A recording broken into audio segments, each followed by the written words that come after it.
Hello and welcome to Raw Commodore 64. Today we have a review of the game Liverpool. Now, as you will see from other reviews that we have done or will be doing in the future, Raw Commodore 64 is the rawness of having a Commodore monitor with the Commodore computer in front of your very eyes. Now, 1993 saw the introduction of this game to the Commodore 64 market. Yeah, you probably thought that games were long past being created for the Commodore 64 back in the back end of 93. But this was a big box arrival called Liverpool by Grand Slam. I'm no Liverpool fan. I'm a football fan, but I'm no Liverpool fan. I'm not anti-Liverpool either. But this was a game that came out at the same time a game called Arsenal was rumoured to be coming out for the Commodore 64. But Arsenal never made it. Liverpool did. One thing about this big box version, it did come with a fantastic poster. And I loved the games when they came with posters. I don't know how much of that you can see. I'm just going to do a little bit of a up-down here. One thing I hope you can see is that that's clearly meant to be John Barnes, and it clearly isn't John Barnes. But that aside, let's get rid of the poster. We have a game, Liverpool. 1993 by Grand, and the poster falls to the floor. Grand Slam Video Limited, produced by Arc Developments. I'll get cracking with this game. As you can hear, there is no sound, no music. You might be able to pick up the distinct hum of my 1084S monitor.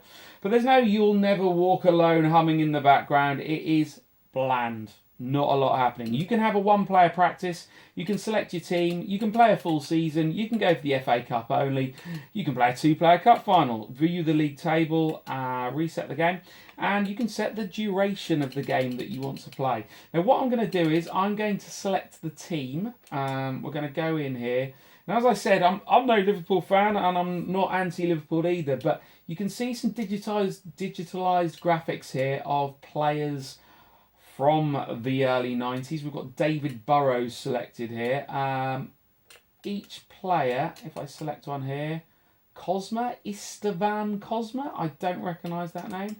Ronnie Whelan, Johnny Barnes there from the poster itself, Nick Tanner, Rob Jones, I think he got injured loads, Dean Saunders, Welsh international striker. So anyway, we've got my team. I'm just going to go with this. Is this Groblar in goal? It is Groblar in goal. And what I'm going to do is I'm going to select a player full season. We're obviously not going to do that. But this is before the Premier League. My word, I feel old. Before the Premier League, this is our Division 1 match. It's Liverpool versus Coventry City, played at Anfield. Not only do I feel old, there's no Premier League in this game. And Coventry City in the top division. Wow, this is going back. Anyway, press fire. We're off. So, as you can see, I have lost the ball immediately.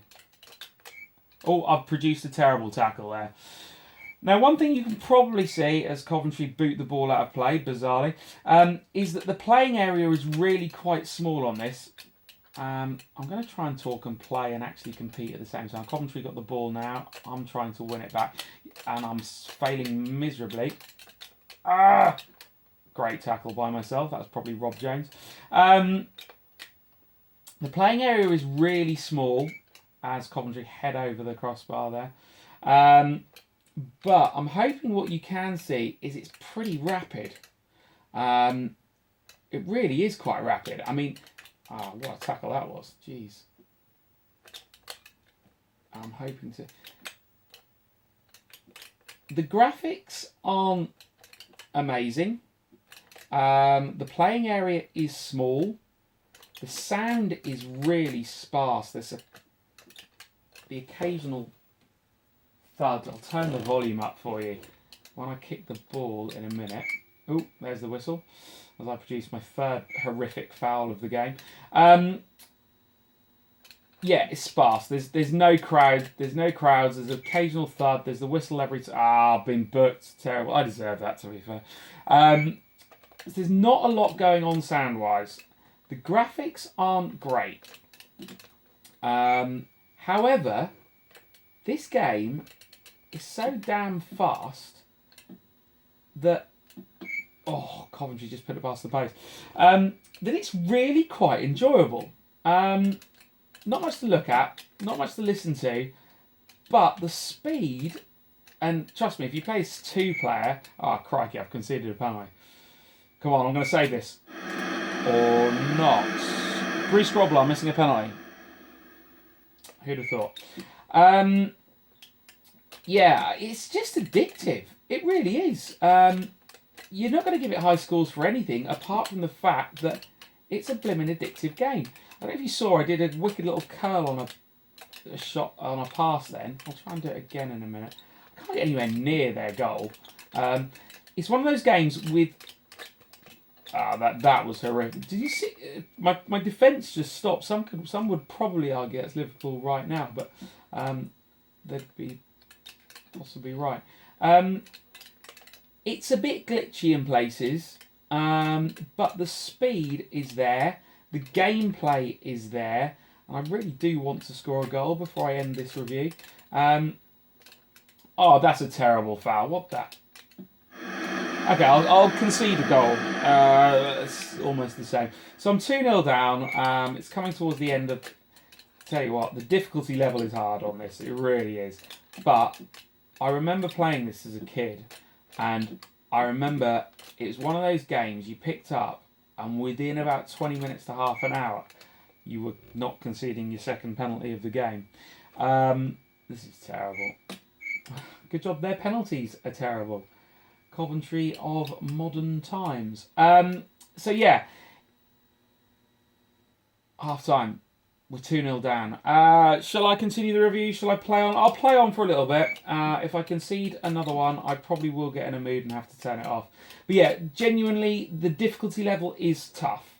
But, and especially with 2-player, as with a lot of these games, 2-player, it really does come to life. I absolutely love Sensible Soccer on the Amiga.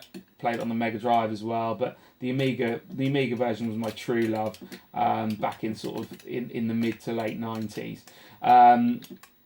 Absolutely love Sensible Soccer. On the Commodore 64, Emlyn Hughes is always a favourite for some. Kickoff was a favourite for some. But my favourite football game was Microprose. Some people hated it, I know they did, but it really was a favourite of mine. And I'm actually going to attack here. Hold on. Oh, I did it! What happened? Oh, terrible. Yeah, Microprose was a... Sorry, see how excited I got then? And I've practically slated everything about this game apart from the speed, and I genuinely see this is what this game does to you. It is addictive. So yeah, Microprose Soccer was one of my favourite football games, but as soon as this came out in '93, and as you can see, I've stuck with my Commodore 64. Absolutely love it to bits. I don't do any emulators. I play the games as I still own them. Majority of my games are on disc, and Liverpool overtook Microprose Soccer as my favourite football game on the Commodore 64. Really did. I really can't get anywhere near scoring though, which shows that this game must have something, because hold on. Oh, come on! See, I feel like I'm 15 again. Yeah, so I'm going to be playing this all night. I'll be honest with you.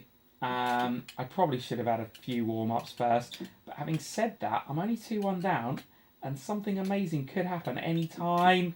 No, didn't, did it? Oh, did you see how close that was? Right, 43 seconds. I know this review is dragging on, but let's just see if we can get a last minute. Oh, pants. Oh, for God's sake. My defence is like open. What? Right. Bit of a high-pitched screech there, I appreciate that. I just want to try and get a winner. There are 25 seconds on the clock. 25 seconds. He's through on goal. Oh, he puts it wide. Oh, 15 seconds. Seriously, I'm going to be playing this all night. 7 seconds. I can't get the ball. I'm nowhere. And I've conceded a terrible foul. My 86th foul of the game. They've got a free kick. They're useless. But I'm more useless because I have lost 2-1. But anyway, there you have Liverpool. I have never seen this game for sale on eBay. I've seen a few forums where people are dying to have this game.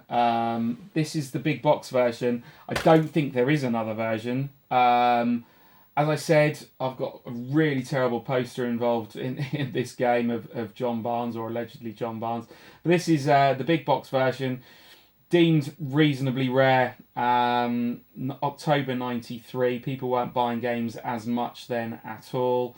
Thank you for watching. I'll be back with some more reviews very soon on Raw Commodore 64.